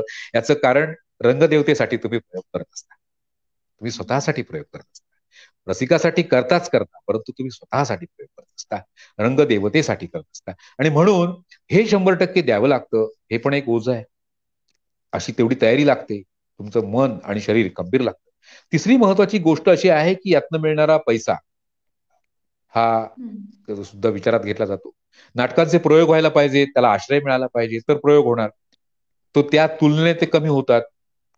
आणि त्या तुलनेने मिळणारं मानधन कमी असतं, प्रसिद्धी कमी असते. चित्रपटाच्या किंवा वेबसिरीजच्या किंवा शॉर्ट फिल्मच्या माध्यमातून, या युट्यूब किंवा अन्य माध्यमातून तुम्ही झटकन लोकांसमोर जाता, लाखो लोकांकडे जाता, देश परदेशाच्या सीमा ओलांडून पलीकडे जाता. त्यामुळे तुमची प्रसिद्धी झपाट्याने. आणि या सगळ्या पार्श्वभूमीवर ही मंडळी नाटक चित्रपटाकडे जास्त वळतात, जे कमी श्रमाचं, झटपट प्रसिद्धी देणारं, कदाचित त्यांच्या दृष्टीने जास्त पैसे मिळवून देणारं वाटत असेल, अशा प्रकारचं क्षेत्र आहे. हा माझा माझा अंदाज आहे. दुसरा प्रश्न तुमचा होता की नाटक आणि वेबसिरीज मध्ये किंवा नाटक यामध्ये फरक काय. मी म्हटलं तसं की तुम्हाला थेट परिणाम दिसतो नाटकामध्ये. नाटक तुम्ही करता तेव्हा रसिकांच्या टाळ्या, त्यांचा हस किंवा तुमची उडवली गेलेली टर तुम्हाला स्पष्टपणे जाणवून देते की तुम्ही कुठे आहात. दुसरी महत्वाची गोष्ट अशी की तुम्हाला ते लाऊड करावं. नाटकातला अभिनय आणि चित्रपटातला किंवा फिल्म मधला, शॉर्ट फिल्म मधला किंवा सिरियल मधला अभिनय, सिरीज मधला अभिनय वेगळा आहे, टोटली वेगळा आहे. नाटकामध्ये तुम्हाला बोल्ड ऍक्टिंग करावी लागते, थोडीशी भडक करावी लागते, कारण तुम्हाला शेवटच्या प्रेक्षकापर्यंत त्याचा परिणाम द्यायचा असतो. त्यासाठी तुम्हाला तुमची बॉडी लँग्वेज किंवा सगळ्याच गोष्टी कराव्या लागतात. आणि चित्रपट माध्यमामध्ये कॅमेरा तुम्हाला इतक्या जवळून टिपत असतो की तुमच्या दाढीचा इंचा सेंटीमीटरने वाढणारा दाढीचा खुंट देखील कॅमेरा टिपत असतो, तुमच्या भुवईवरचा केस देखील कॅमेरा टिपत असतो. आणि मग अशा प्रसंगामध्ये जेव्हा तुम्ही एवढे क्लोज करता, तेव्हा तुम्ही खूप अॅक्युरेसीने काम करा, तंतोतंत काम करा. नाटकामध्ये महिनोन महिने रिहर्सल होते, रियाज असते. खरं तर मी नाटकाला जास्त प्राधान्य देतो यासाठी, कारण नाटक हे जीवन जगण्याची कार्यशाळा आहे. तुमच्या सगळ्या भूमिका तुम्हाला अभ्यास कराव्या लागतात. तिथे काय आहे नाटकाचा विषय तुम्हाला पूर्ण कळतो. चित्रपट किंवा सिनेमा वेबसिरीज मध्ये हे तुम्हाला कळत नाही. तुम्हाला आलेलं पेज त्या सीन पुरता तुमचा अभ्यास दिग्दर्शकाने केलेला असतो. त्याला पूर्ण माहिती असतं तुमचं काय काढून घ्यायचंय, तुमच्याकडनं काय अभिप्रेत आहे, आणि तो ते करत असतो. त्यामुळे तुम्हाला पूर्ण थीम माहिती असण्याची गरज नसते. हा एक दुसरा फार मोठा फरक आहे याचा. आणि तिसरा महत्वाचा फरक असा आहे की तुम्ही स्वतःला सिद्ध करण्यामध्ये खूप इझी समजता या क्षेत्रामध्ये. चित्रपट वेबसिरीज मध्ये आता तुम्ही शॉर्ट फिल्मचं जर पेव बघितलं असेल तर इतकं दिसतं की ह्या माध्यमांनी तुम्हाला असे कॅमेरे दिले आहेत की मोबाईल घेतला, आता आपण बोलतो, एकदम सोपं झालंय ना. तुम्ही मला दिसतात, मी तुम्हाला दिसतो आहे. तर तुमच्यासाठी एखादं शूटिंग करणं माझ्यासाठी फार सोपं आहे. आणि हे सोपे पण जे आलं ना त्याच्यामुळे क्वालिटी गेली. त्यांना असं म्हणजे तुम्हाला काही परिश्रम करावे लागत नाही. नाटकामध्ये तसं होत नाही. नाटकामध्ये तुम्हाला मंचापासून तुम्हाला सगळ्याच गोष्टींची अभ्यास करावा लागतो, त्याचा वापर करावा लागतो, तुमचा त्या तंत्र समजून घ्यावं लागतं. आणि ही एक दीर्घकाळ चालणारी प्रक्रिया आहे नाटक ही. आणि चित्रपट माध्यमातलं तुमचं काम हे शॉर्ट पिरियड चालणारं काम. त्याच्यासाठी तुम्ही तयार असावं लागतं. तयार असलेली लोक चित्रपटात जातात आणि ह्या माध्यमामध्ये तयार होतात माणसं. त्यामुळे आजही मी जेव्हा चित्रपटामध्ये काम म्हणजे करतो थोडक्यात कुठल्या कलाकार घडायचं काम नाटक करत. नाटक जास्त कलाकार सशक्तपणे करतो. घडतो. हो हो. आणि नाटकामध्ये मी ज्यावेळी चित्रपटात काम करतो मला असं आठवतं बऱ्याचदा मला विचारलं जातं की अरे आप स्टेज करते हो क्या, म्हणजे तुम्ही स्टेज करता का, असं ते मला विचारतात. त्याचं कारण त्यांना जाणवतं की माझ्या अभिनयामध्ये आणि त्यांच्या अभिनयामध्ये काहीतरी फरक आहे. ही गोष्ट आहे. असा अनुभव तुम्हाला बरेच जण सांगतील. तर हा फरक आहे आणि हा फरक तुम्हाला नक्कीच नोट करावा लागेल. हो, महत्वाचं आहे. नक्कीच नक्कीच. नाही, खरंच खूप उत्तम आणि खूप महत्वाचं असं मार्गदर्शन तुम्ही आपल्या ह्या मुद्द्यावरती केलं. आणि खरंच म्हणजे हे प्रेक्षकांपर्यंत पण पोहोचणं तितकंच गरजेचं होतं. तर असं त्यासोबतच लोककलेचं संवर्धन होण्यासाठी काय करावे लागेल, त्याचबरोबर हम्म, नवोदित होतकरू कलाकारांना व्यासपीठ मिळावं यासाठी आपल्याला हम्म, काय करता येईल असं तुम्हाला हम्म. वाटतं? मूलतः मला असं वाटतं की लोककलांचं संवर्धन ही काळाची गरज आहे, किंबहुना आपल्या सर्वांच्या जगण्याची गरज आहे. लोककला म्हणजे अगदी आदिवासींपासून तुम्ही बघितलं असेल तर मग आसाम जा, मणिपूर जा, गुजरात जा, राजस्थान जा, साऊथला जा, तामिळनाडूमध्ये जा, तिथल्या तिथल्या लोककलांचा आपण सर्वजण एकमेकांच्या लोककलांचा आदर करतो. त्या सगळ्यांचा संगम आपल्याला सांस्कृतिक संचलनाच्या माध्यमातून आपल्याला बघायला मिळतो. तुम्ही 26 जानेवारीला जी रथ यात्रा निघते ती दिल्लीतली पाहिली असेल तर तिथे सुद्धा ह्याचं एक प्रेझेंटेशन त्या रथामध्ये केलं जातं त्या त्या कलांचं. तर हे जे अच्छा, हो. या आणि त्या कलांचा आपण अभिमान बाळगतो, बरोबर आहे. पण नक्की. गमतीचा भाग असा आहे की ह्या लोककला आता काय झालंय की शासकीय अनुदान किंवा शासकीय मदत किंवा कलाकार म्हणून तुमची नोंद शासन दरबारी होणं आणि त्यातनं काही आर्थिक लाभ मिळणं किंवा प्रसिद्धी मिळणं यासाठी खरे लोककलावंत लोककला काम करणारे मूळ जे ओरिजिन म्हणतो आपण ती लोक न काम करता दुसरी लोक म्हणजे माझ्यासारखे नवोदित कलावंत त्या लोककलेचा अभ्यास करून थोडाफार ह्या पटलावर जास्त दिसतात. बाबी नालंग, बाबी कलिंगण, खानोलकर, नाईक मोचेमाडकर या आमच्याकडच्या दशावतार मंडळ किंवा आताचा ओमप्रकाश चव्हाण नावाचा एक महिला भूमिका करणारा कलावंत आहे. तर ह्या सगळ्या मंडळींनी जगले अशी दळवी आहेत ज्यांना झीचा पुरस्कार मिळालेला. खूप लोक आहेत अशी. तर ही मंडळी आहेत ही खेड्यापाड्यात राहणारी मजूर मंडळी आणि अतिशय दर्जेदार कलावंत, अप्रतिम कलावंत आहेत. लोककलेत ना आले. माझ्या मच्छीमार बांधवांची घुमट नावाची एक कला आहे ज्या मातीच्या मडक्याला चांबडं बांधलेलं असतं आणि ताणून बांधलेल्या चांबड्याची एक वादनाची कला आहे, वेगळीच आहे. मांड म्हणून आमच्याकडे एक प्रकार होतो, तिथे तुम्ही बघितलात तर त्या मांडावर विजयदुर्ग भागामध्ये आमच्याकडे कुरळ नावाचं एक गाव आहे, त्या मांडावरच एक एक लोककला आहे, कापड खेळे म्हणतात. म्हणजे पुरुषांनी ढोपरापर्यंत स्कर्ट सारखी वस्त्र नेसायची आणि एक लयदार नृत्य एका वेगळ्या पहाड्या आवाजामध्ये सादर करायचं. ह्या शिमग्याच्या काळातला करावायचा खेळ आहे. तो मांडावर खेळला जातो आणि त्यांच्या परंपरेचं जतन असं आहे की तुम्हाला त्या शिमग्यापासून पुढचे 8 दिवस त्यांनी घरी जायचं नाहीये. त्या सगळ्या हो. लोकांनी त्या मांडावर तिथेच त्यांची निवास व्यवस्था असते, तिथेच खायचं प्यायचं जेवायचं आणि तिथूनच पुन्हा दुसऱ्या दिवशीच्या गोष्टींना प्रारंभ करायचा आहे कापड खेळांना, असा एक प्रकार आहे. किंवा आमच्याकडे तुम्ही आता पुरुषोत्तम गंगावणे ज्यांना राष्ट्रपती पद्मश्री पुरस्कार राष्ट्रपतींच्या हस्ते दिला गेला नुकताच, मला अभिमान आहे त्यांच्या कलेचा. ठाकर आदिवासी कलेचे जतन ते करतायत गेली कित्येक वर्ष, 22-25 वर्ष त्यांचा हा लढा चालू आहे. आणि त्याची नोंद शासनाने घेतली हा माझ्यासाठी अभिमान. म्हणजे आमच्याकडे 2 पद्मश्री मधु मंगेश कर्णिक हे करूळचे माझे निवासी जे साहित्यिक, त्यांच्या एका कादंबरीवरच्या चित्रपटामध्ये मी प्रसाद ओक बरोबर काम केलंय, शेखर तांडेलने दिग्दर्शित केलेला, तर निर्माल्य नावाचा. तर ती हे असे दिग्गज माणसं इथे आहेत. तर त्यात पुरुषोत्तम गंगावणेने कळसूत्री बाहुल्यांचं किंवा ठाकरच्या चित्रशैलीचं, ठाकर आदिवासीच्या चित्रशैलींचं जतन केलेलं त्यांचं म्युझियम आहे. तुम्ही मुद्दाम पिंगुळीला लोकांनी यावं, कुडाळ तालुक्यामध्ये या आमच्या जिल्ह्यामध्ये त्यांनी यावं, या आदिवासी कलेचा आनंद लुटावा असं मी आवाहन या निमित्ताने करतो. मी आणखी एक आवाहन करू इच्छितो, ठाकर आदिवासी चित्रशैली एक वेगळी शैली, त्या चित्रशैलीची कथकली किंवा या कळसूत्री बाहुल्यांचा सुद्धा प्रकार जो आहे पटलावर दिसणारा, जो पडद्यावर दाखवला जातो, पडद्या पाठीमागून बोटांवर खेळवला जातो, तो प्रकार दिल्ली दरबारी त्याची नोंद आहे, सगळीकडे नोंद आहे. पण मी म्हणतो की याचा एक उल्लेख म्हणजे मी आवर्जून या ठिकाणी हे नमूद करतो, विद्यार्थ्यांच्या वया मी पाहतो, क्लासमेट सारख्या कंपनीने असं केलंय की या वया, त्या वयांमध्ये एखाद्या चांगल्या ऐतिहासिक अजंठा वेरूळच्या लेण्याची माहिती असते, त्याच्या खाली थोडी माहिती असते, फोटोग्राफ्स असतात. तशी माहिती आमच्या या सगळ्या स्थळांची, जिल्ह्यातल्या स्थळांची, या कलांची या माध्यमातून दिली गेली पाहिजे. दशावतारातला राजा असेल, कृष्ण असेल, नारद असेल, गणपती असेल, संकासूर असेल, या सगळ्यांची चित्र या वह्यांवर आली आणि मुलांच्या हातात ती पडली. त्याच्या खाली ते कॅरेक्टर, त्याची थोडक्यात माहिती दशावताराबद्दल, या कळसूत्री बाहुल्यांबद्दल जर आली तर मला खूप आनंद होईल, कारण घरोघरी लाखो घरामध्ये हे या माध्यमातून पटकन पोहोचता येईल. मी या निमित्तानं अशा निर्मात्यांना म्हणजे आवाहन करतो तुमच्या माध्यमातून की कोकणची ही कला, ही परंपरा ही बाहेर जावी, असं माझी खरंच मनस्वी इच्छा आहे. जी 1000 वर्षापूर्वीची परंपरा आहे दशावतार कला, जायला हवी बाहेर. यक्षगान म्हणून कर्नाटकमध्ये आहे, त्याच्या तोडीस तोड ही कला आहे. म्हणजे इथे आमच्याकडे प्राध्यापक फातर्फेकर म्हणून होते, त्यांनी आहेत सावंतवाडीला, त्यांनी यावर संशोधन केलं त्या यक्षगानचं, आणि त्या कर्नाटक शैलीची दशावताराच्या सोबतची सांगड, म्हणजे ते कसं आहे, दोघांमध्ये साम्य काय आहे, फरक काय आहे, हे सगळं अधोरेखित करत त्यांनी त्याचे प्रयोग या कोकणामध्ये केले.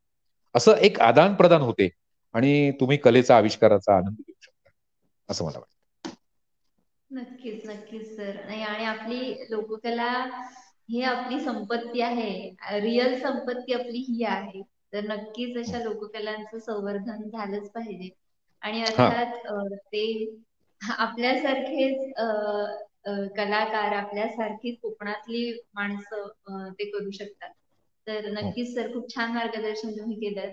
तर सर, आपण एसटी महामंडळात लेखाकार म्हणून कार्यरत होतात. तर सर, आजच्या एसटी संपावर तुम्ही काय सांगाल? फारच म्हणजे माझ्या मगापासूनच्या थोड्याशा हसऱ्या अशा सहज माझ्या बोलण्यामध्ये एकदम वेगळ्या टप्प्यावर तुम्ही मला आणून सोडत.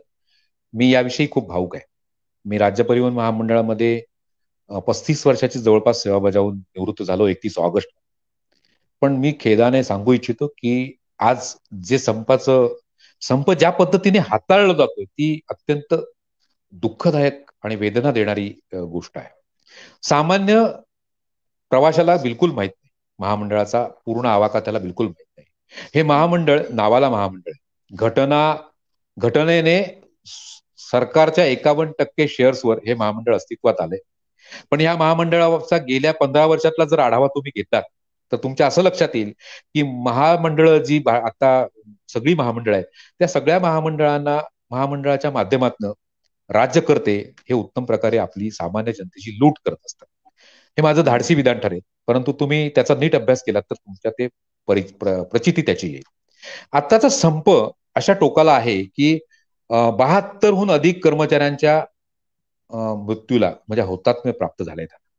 काही लोकांनी आत्महत्या केल्या, काही लोक टेन्शन आणि आजाराने म्हणजे आपले आजार जास्त गंभीर झाले या टेन्शनमुळे आणि त्याने खलास झाले. परंतु सरकारने आज या 72 लोकांसाठी कोणतीही दखल घेतल्याचं काही दिसत नाही. आझाद मैदानावर गेली कित्येक महिने ठाण मांडून बसलेल्या लोकांवर सरकारचा कुठलाही प्रतिनिधी ठामपणे जाऊन संवाद साधत नाहीये. खर तर एवढ्या प्रचंड मोठ्या महामंडळामध्ये इतके अधिकारी आहेत, इतका सगळा माहोल तुमच्याकडे साऊंड सिस्टम आहे, तुमच्याकडे बसस्थानक आहेत, तुमच्याकडे कर्मचारी तुमचे काम करणारे अधिकारी आहेत. आणि तुम्ही तुमचं विलिनीकरण कशा आणि कोणत्या गोष्टीमुळे अवघड आहे हे कर्मचाऱ्यांना समजावून सांगण्यात जर पहिले 8 दिवस घालवले असते तर संप एवढा लांबला नसता, चिघळला नसता, अशी माझी ठाम समजूत आहे. बरं, कर्मचाऱ्यांचा हा आक्रोश हा कुकरमध्ये दबलेल्या वाफेसारखा. हा 93,000 कर्मचाऱ्यांचा एक नोव्हेंबर महिन्यामध्ये असा टप्पा आला की सगळे आगार बंद होते. 250च्या 250 महामंडळातले, राज्यातले पूर्ण आगार, पूर्ण सेवा ठप्प होती. त्यावेळी कृती समितीच्या या सगळ्या संघटनांनी आपला पाय बाजूला काढला आणि तेव्हा अन्य राजकीय विरोधी पक्षाच्या नेत्यांनी तिथे प्रवेश केला. ही सुद्धा एक फार मोठी राजकीय खेळी आहे असं माझ्यासारख्या सामान्य माणसाचं म्हणणं आहे. याचं कारण सांगतो तुम्हाला, की जेव्हा संप एवढ्या ऐरणीवर होता तेव्हा सरकार नमतं झालं असतं, परंतु राजकीय पक्षाच्या नावाने ओळखल्या जाणाऱ्या संघटना जेव्हा एखाद्या संस्थेत काम करतात तेव्हा ती संस्था खिळखिळी होते. म्हणून शिवसेनेची माध्यमातून असू द्या किंवा आमच्याकडे सगळ्या संघटना, राष्ट्रवादीची संघटना, मान्यताप्राप्त कामगार संघटना, जिची मान्यता आता नुकतीच रद्द झाली, ही सगळ्यात मोठी संघटना होती. 80% कर्मचारी जवळपास त्यांच्या ताब्यात होते. त्या सगळ्यांनी आता त्या संघटनेला बाजूला ठेवून आजच्या संपात ती लोक कामाला आहेत. याचा अर्थ या संघटनांना या कर्मचाऱ्यांची भावना ओळखता आली नाही आणि त्यांनी चुकीच्या वेळी आपला हात काढून घेतला आणि या लोकांना तोंडा, म्हणजे सैन्याच्या सेनापतीने पळून जावं ऐन युद्धात, तसं या लोकांनी केलं. आणि तिसरा घटक आहे जो हा अधिकारी वर्ग आहे, ज्यांच्याबद्दल मला बिलकुल असं बोलणं आवडत नाही पण मी बोलतोय. या अधिकारी वर्गाने खरं तर या कर्मचाऱ्यांना साथ द्यायला आहे, कारण त्यांना माहिती आहे एसटीचा प्रवास कसा चाललाय. मी तुम्हाला 3 गोष्टींचा उल्लेख या ठिकाणी करतो. चुकीची धोरणं आणि ध्येय आखणारे मंत्री किंवा नेते आणि त्याची राबवणी करणारे अधिकारी यांच्यामुळे एसटी महामंडळ तोट्यात आहे, कर्मचाऱ्यांमुळे बिलकुल नाही. कसं ते तुम्हाला एका सेकंदात सांगतो. कर्मचारी त्यांची ड्युटी बजावताना त्यांच्याकडनं चूक झाली, अपघात झाला, काही प्रमादीय गोष्ट घडली तर त्यांना शिक्षा मिळते, निलंबन होते, वेतनवाढ स्थगित होते, वेतन वसूल केलं जातं, सगळ्या गोष्टी होतात. त्यांना दिलेले कर्तव्य ते पार पाडतात, ते कुठेही कुचराई होत नाही. राहिला विषय धोरण, ब क अशा आमच्या फेऱ्या असतात. उत्पन्न देणाऱ्या फेऱ्या खूप कमी चालतात.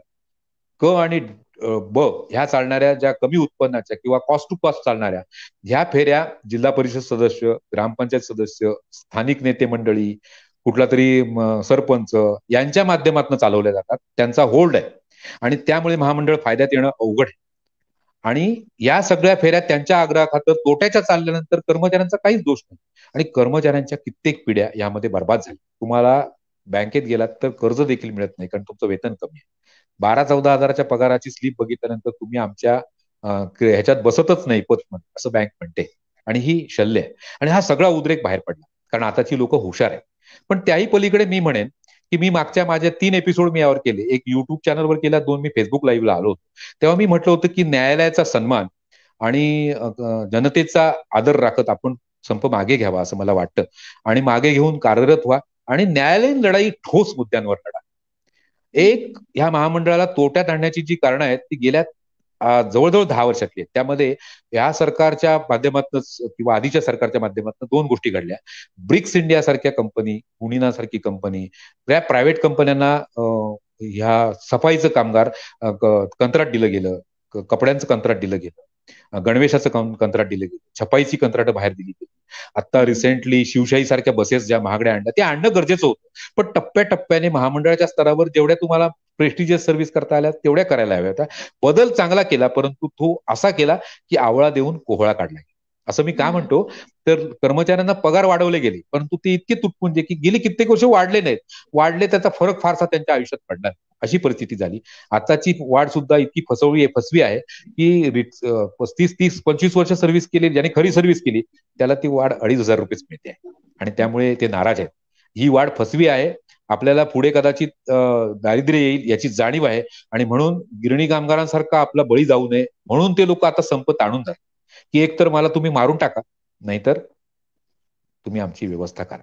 हे दुर्दैवी आहे, पण माझी इच्छा आहे की अन्न, वस्त्र, निवारा यानंतर खरं तर चौथी महत्वाची माणसाची गरज, मूलभूत गरज मी म्हणतो, दळणवळण.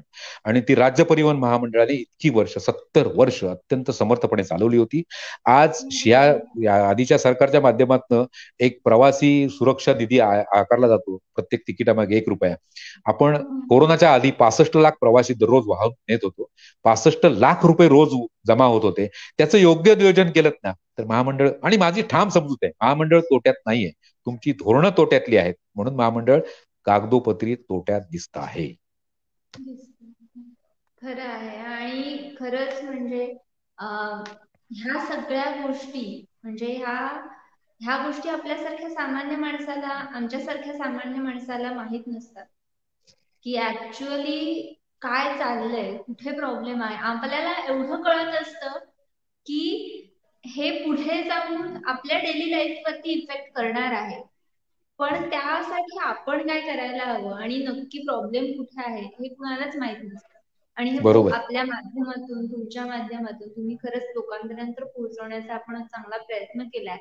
आणि लवकरात लवकर खरं तर यावरती तोडगा निघायला पाहिजे. जसं तुम्ही म्हणालात की न्यायालयीन कारवाई आपण करून मग त्या जो काही प्रोटोकॉल असेल त्यानुसार आपण जाऊन योग्य तो न्याय आपण मिळवून, खरं तर आता लढायची वेळ आहे ही. आपल्यासाठी, आपल्या फ्युचरसाठी, आपल्या भावी पिढीसाठी हे सगळं करणं फार गरजेचं आहे. म्हणजे डिसिजन्स तात्पुरते म्हणजे तेवढ्या पुरते होतात, ते योग्य वाटतात. जसं तुम्ही मगाशी म्हणालात की दाखवण्यासाठी चांगले चांगले बदल वाटले आपल्याला, पण ते खरं तर खूप पेलले घातक नाहीत. होते. धोरणं खूप चुकीची होती. तसं यापुढे पण घडू नये यासाठी खरंच आता आपण सगळ्यांनी जागृत होणं गरजेचं आहे.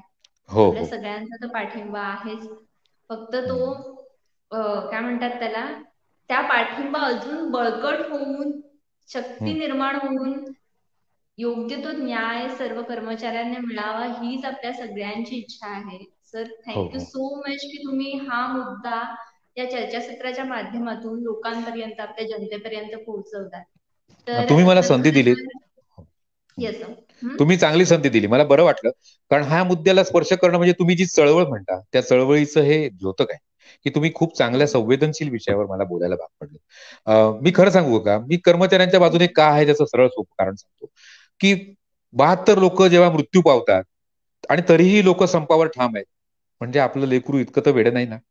आणि तुमचीच माणसं आहेत ज्यांनी 35-30 वर्ष, 25 वर्ष, 20 वर्ष सेवा केली, ती तुमच्या विरोधात का उभी आहेत याची एक संवेदनशील मनाने जाणीव करून घ्यायला हवी.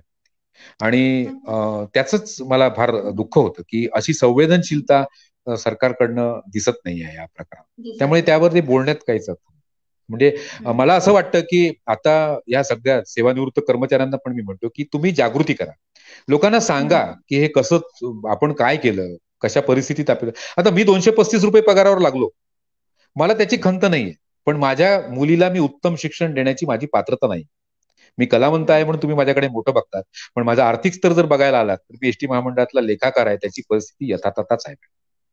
माझ्यानंतर 10 वर्षाने सेवेत लागलेला माणूस माझ्यापेक्षा कितीतरी पट्टीनेच उत्तम पेन्शन, म्हणजे मला आता सरळ तुम्हाला सांगतो, मला 3700 रुपयाच्या आसपास पेन्शन मिळणार आहे, जिच्यामध्ये 1 रुपयाची वाढ होणार. आणि हे माझं दुःख नाहीये, मला त्याच्याबद्दल खंत नाहीये. खंत या गोष्टीची आहे की विरोधाभास आहे. म्हणजे 50-60 हजार रुपये ज्याला पगार दिला जातो तो 4 विद्यार्थ्यांसाठी गाडी काढून जातो, आणि तेवढीच पेन्शन त्याला मिळते 30-35 हजार रुपयांची. आणि 3500 आणि 35,000 यातला फरक जे समजतात त्यांनी ही संवेदनशीलता दाखवायला हवी असं मला वाटतं. कारण ही आपली सेवा आहे.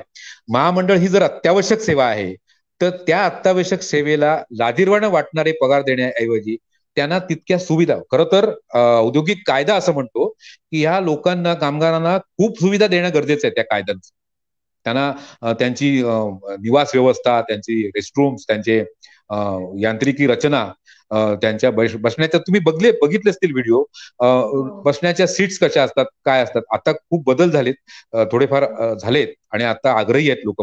परंतु खरी ही संस्था चालवली 70 वर्षाच्या कारकिर्दीपैकी 60-65 वर्ष ही अशी गेली वेदनांमध्ये, आणि आता कुठे त्याची इच्छा आहे की मला तुम्ही थोडस सुख द्या, एक गोड पदार्थ खायला द्या, तो सरकार देत नाही, असा विषय आहे. नाही, खरंच पुन्हा एकदा धन्यवाद सर, तुम्ही हा मुद्दा पोहोचवल्याबद्दल प्रेक्षकांपर्यंत.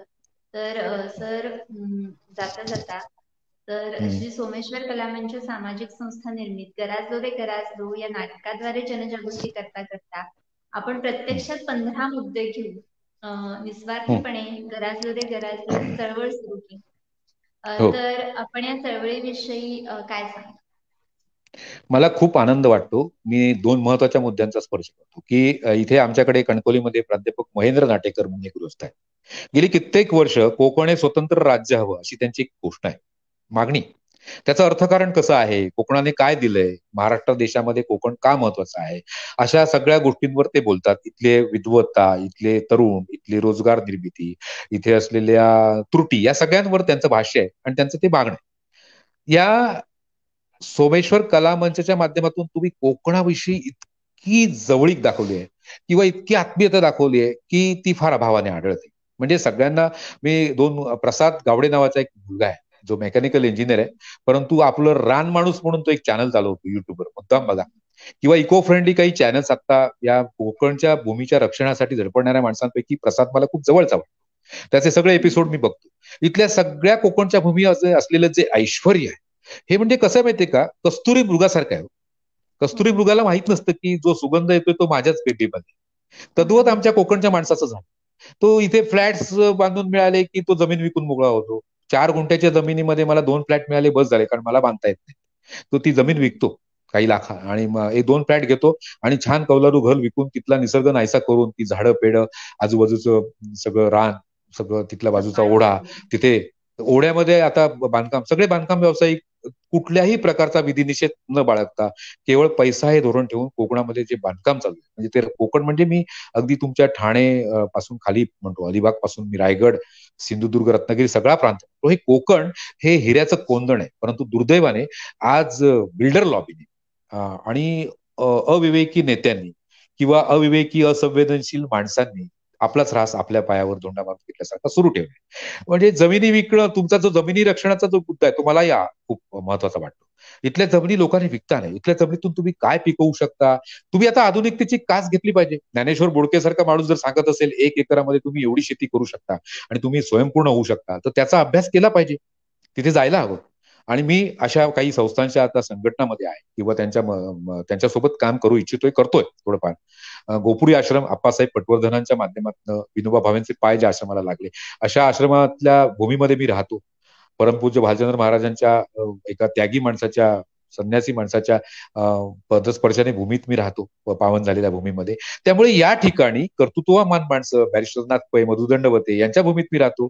त्यामुळे या ठिकाणी काम केलेल्या लोकांची, अशी माणसांच्या ठिकाणी मी राहत असल्यामुळे अशा विचारांची पेरणी करण्यासाठी काही माणसं आहेत. प्रसाद देवधर म्हणून, डॉक्टर प्रसाद देवधर म्हणून गाव, गांधीजींची स्वयंपूर्ण खेड्याची जी कल्पना आहे ती तंतोतंत कृतीत निस्वार्थीपणे गेली कित्येक वर्ष काम करतायत.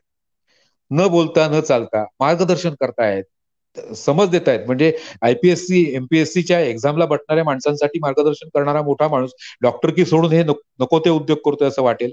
हाफ पॅन्ट मध्ये बिचारे दिवसभर राबत असतात. खूप प्रगल्भ विचाराची माणसं आमच्याकडे आहेत. या चळवळीमध्ये अशा प्रकारची तरुणाई जोडली जाणे गरजेचे आहे की प्रसाद सारखी, जी मेकॅनिकल इंजिनियर आहे परंतु ती काम करतायत भूमीसाठी, आणि हे काम तुमच्या माध्यमातून होऊ शकेल. अशा माणसांचा शोध घेऊया.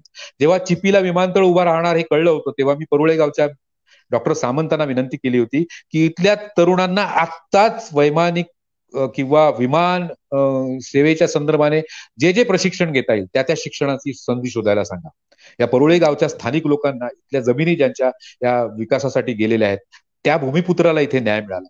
विमानतळ व्हायला पाहिजे, परंतु इथल्या भूमिपुत्रांना रोजगार मिळाला पाहिजे.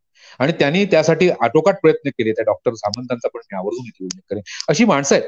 योगेश प्रभू नावाचा माझा मित्र आहे, किंवा संजीव करपे आहेत, मोहन होडावडेकर आहेत.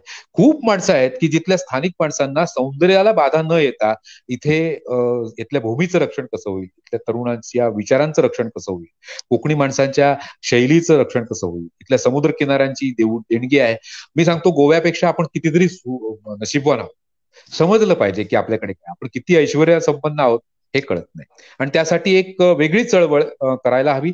सोमेश्वर कला मंचच्या प्रायोगिक तत्वावरच्या सगळ्या कामांमध्ये मला जे योगदान देता येणं शक्य आहे ते मी नक्की देईन. मी मुंबईतल्या लोकांना, मराठी माणसांना आवाहन करतो, विशेषतः चित्रकार, फोटोग्राफर्स जे आहेत ते इथले धबधब्याचे फोटो टाकतात, इथल्या निसर्ग संपन्नतेचे फोटो टाकतात, वळणावळणाच्या घाटाचे, रस्त्यांचे. त्यांना मी नेहमी आवाहन करतो की हा कुठला आहे, कोणी फोटो चित्रित केलाय, कधीचा आहे, आणि हे माझं कोकण आहे, हे अभिमानाने सगळ्या ठिकाणी मुंबईत प्रदर्शित करा. तिथल्या माणसांनी इथे येऊन इथल्या माणसांना समृद्धी आणली पाहिजे. इथे कचरा करण्यासाठी येऊ नका. इथे मला प्लास्टिकच्या बाटल्यांचा खच नकोय. इथला समुद्र दूषित झालेला नकोय. इथले तलाव दूषित झालेले नकोत. वहाळ, ओढे, नद्या दूषित नकोय. मी जातो तेव्हा तिथलं प्लास्टिक दूर करण्याचं आवाहन प्रत्येकाला करतो. इथल्या सरपंचांपासून सगळ्या गावातल्या ग्रामस्थांपर्यंत इथे एक आपल्या कोकणची एक रचना आहे, तिचा मी अगोदर उल्लेख करेन की ज्येष्ठ मंडळींची, म्हणजे जाणते म्हणतात, या जाणत्यांचं एक मंडळ असतं. आणि बरीचशी मंडळ अशी आहेत की ते देवस्थान कमिटीमध्ये कार्यरत असतात आणि ग्रामपंचायतीमध्ये थोडंसं राजकारण आहे. पण देवस्थान कमिटीची माणसं ही राजकारण कमी आणि समाजकारण जास्त करणारी असतात. या सगळ्या मंडळींना आपण एक सायकलने जोडलं पाहिजे, एक चेनने जोडलं पाहिजे, आणि त्यांना एकत्र घेऊन आपण आपल्या कोकणचा विकास नक्की करू शकतो. जसे महिलांचे बचत गट आहेत, तसे या कामासाठी काही गट निर्माण करायचे, स्त्री पुरुषांचे आणि तरुण पिढीचे. मला खात्री आहे की कोकणचं ऐश्वर आपण साता समुद्र पार, मग खूप ते मणिपूर आहे, प्रदेश किती आहेत, ऑस्ट्रेलिया आहे, स्वीडन आहे, स्वित्झर्लंड आहे, ज्या देशांचं सौंदर्य का राखलं गेलं, आपण तिथली कौतुक इथल्या लोकांना सांगतो. पण तुमच्याकडचं कौतुक तुम्ही कधी सांगणार? स्वतःचं कौतुक करायला शिका, स्वतः आरशात तोलायला शिका, स्वतःकडे अभिमानाने बघायला शिका. मग तुम्ही तुमचं जपणूक करा. तुमच्या सौंदर्याची जपणूक करण्याचं काम तुम्ही करायला हवं असं मला वाटतं. आपण मंचाच्या मदतीने हे करूया. इथल्या जमिनी विकू नयेत. विकल्या तर त्या इथल्या स्थानिक माणसाला विका, योग्य किमतीला विका, योग्य उद्योगासाठी विका. कुठल्या तरी रासायनिक, त्रासदायक, पर्यावरणावर परिणाम करणाऱ्या गोष्टींना कृपा करून आणू देऊ नका. याचं कारण आहे, हे जे सृष्टीने निर्माण केलंय ना, ते माणूस नाही निर्माण करू शकत. तुम्ही कागदी फुलाला वास येताना बघितलाय का? खूप सुंदर दिसतं, हात लावून बघतो, अरे हे कागदी आहे, कळलं की संपतं. तो सुगंध नाहीये. सुगंध तुम्ही निर्माण नाही, तो देवानेच करावा. नक्कीच नक्कीच खरं आहे. आणि नाही, खरंच म्हणजे खूप अप्रतिम, म्हणजे अष्टपैलू व्यक्तिमत्व, जसं मी सुरुवातीला म्हणाले त्याच पद्धतीने अह, अगदी आम्हाला सुद्धा ते जाणवत आहे. म्हणजे मी थोडक्यात असं म्हणेन की कडपकर सर म्हणजे एक इन्स्टिट्यूशन आहे. आणि खरंच आज आम्हाला मला स्वतःला खूप छान वाटतंय तुमच्याशी बोलून, बिकॉज आज आपण इतक्या वेगवेगळ्या विषयावरती चर्चा केली आणि इतक्या महत्वाच्या मुद्द्यांवरती आपण आज इथे चर्चा केली, आणि लोकांपर्यंत तुमच्या माध्यमातून बरेचसे विषय, बरेचसे मुद्दे आज पोहोचले. खरंच खूप छान वाटतंय. आणि पुन्हा एकदा खरंच अगदी वेळात वेळ काढून तुम्ही आजच्या ह्या आपल्या चर्चासत्राला उपस्थित राहिलात, त्याबद्दल मनापासून शुभेच्छा, मनापासून आभार. आणि तुमच्या पुढच्या संपूर्ण वाटचालीसाठी आपल्या घराजमध्ये ह्या टीम कडून मनपूर्वक शुभेच्छा. खूप खूप तुमचंच धन्यवाद. मार्गदर्शन आम्हाला यापुढे देखील मिळत राहू. हो, नक्की. मी सहदेव धरणेंना पण आभार सांगितले. सांगा, मी या मंचाच्या माध्यमातून मला कनेक्ट झालेल्या किंवा नंतर होणाऱ्या, मला पुन्हा पाहणाऱ्या सगळ्या माणसांचे मी आयुष्यभर ऋणी आहे. कारण जे माझे विचार आहेत ते मनापासूनचे आहेत आणि ते तुमच्यापर्यंत पोहोचवण्याची माझी धडपड आहे. कुणाबद्दलचा आकस नाही आणि कुणाबद्दल टिप्पणी नाही. अशा अर्थाने की मनातलं हे असं असतं की ते घ्यायचं आणि लगेच जिरवायचं, ते अपचन होता नाही. आणि ही संधी तुम्ही मला खूप चांगली संधी दिली. मी वेडेवाकडं बोललो असेल तर, काही चुकीचं बोललो असेल तर, ज्यांना ते चुकीचं वाटतं त्यांची मी माफी मागण्याचा माझा प्रघात आहे. मी नम्रपणे माफी मागतो. आणि तुम्ही माझ्याशी खूप सुंदर संवाद साधलात. आज कनेक्टिव्हिटीमध्ये थोडासा प्रॉब्लेम झाला असेल, माहित नाही मला, झाला असेल नसेल तरी हे ठीक आहे. पण रंगदेवतेचा एक आशीर्वाद मला आहे आणि चांगल्या विचारांच्या या भूमीमध्ये मी जन्माला आलो, याचा परशुरामाच्या या भूमीचा एक सार्थ अभिमान बाळगणारा एक साधा सैनिक आहे. मी कार्यकर्ता म्हणून मला काम करायला आवडतं. अष्टपैलू तर मी बिलकुल नाही. मी असं नम्रपणे सांगेन की मी एक साधा कार्यकर्ता, कार्यवाह आहे. जे काम मला जमेल असं तुम्हाला वाटतं ते मी करण्याचा माझा प्रामाणिक प्रयत्न असतो आणि तुम्ही नेहमी करत राहील. सोमेश्वर कला मंचची तुमची जी टीम आहे सगळी, त्यांच्या ध्येयाला मला तुम्ही केव्हाही साथ घ्याल. जे मला करता येणं शक्य आहे ते मी नाही केलं तर मी माझं नाव बदलेन. अभय कुमार खडपकर, लांबलचक नाही, ते मी छोटं करेन. भेटूया पुन्हा. नाही, खूप खूप नक्कीच धन्यवाद. सर. नाही, खरंच आम्हाला सगळ्यांना, आम्हाला सुद्धा तुमच्यासोबत काम करायला नक्कीच आवडेल. कोकणासाठी आपल्याला खूप काम करायचं आहे. तर हम्म, खूप बरं हा मी वाटलं पुन्हा एक एकदा. येस. एक दोन गोष्टींचा उल्लेख मी ह्या सगळ्या गडबडीत असं ओघाने होतं त्यांचा मी आवर्जून उल्लेख करतो. कोकणासाठी वेगवेगळ्या पद्धतीने काम करणाऱ्यामध्ये दोन माणसं होती. मला दृश्यम या चित्रपटात ज्यांनी संधी दिली ते निशिकांत कामत होते. दुर्दैवाने त्यांचं निधन झालं. आणि आता धुमशान नावाच्या एका मालवणी चित्रपटामध्ये मी काम केलं. हे लोकांसाठी मुद्दाम सांगतो की अभिजित वारन ज्यांनी पिकासो नावाचा चित्रपट केला, या दशावतारी कलेचं थोडंसं प्रदर्शन त्यातनं झालं. सुमित्रा भावेंनी देखील हा प्रयत्न थोडासा केला होता, छोटी कला आमची दाखवली होती. तर या मंडळींनी आपल्यासाठी नकळतपणे जे माध्यम आपण हाताळतो त्याचा उपयोग सक्षमपणे करण्याचा प्रयत्न केले. त्यामुळे या लोकांचे देखील मी ऋण व्यक्त करतो. आणि त्यांचा उल्लेख असे अनेक दिग्दर्शक आहेत, त्यांचा उल्लेख माझ्याकडनं राहिला आहे. सुनील सुक्तनकर आहेत, प्रमोद शिंदेचा मी केला, खूप लोक आहेत. त्यांचा उल्लेख खरं तर मग करणं माझं मी काम समजतो, पण ते शक्य नाही झालं. त्या सगळ्यांनी मला माफ करावं. जी ए कुलकर्णी नावाचे माझे खूप गुरु आहेत, त्यांचाही मी या ठिकाणी आवर्जून उल्लेख करतो. माझ्या आई वडिलांचं आठवण करतो आणि माझ्या भावाची आठवण करतो. आणि आजची मुलाखत तुम्ही नक्कीच दिल्याबद्दल सर, पुन्हा एकदा धन्यवाद थँक्यू. आणि खूप साऱ्या शुभेच्छा पुन्हा एकदा. तर प्रेक्षक हो, तुमच्याकडून आलेले सर्वच प्रश्न आज इथे घेता आले नाहीत, त्याबद्दल मी दिलगिरी व्यक्त करते. पण तुमच्या प्रश्नांची उत्तरं कमेंट बॉक्स मध्ये नक्की दिली जातील.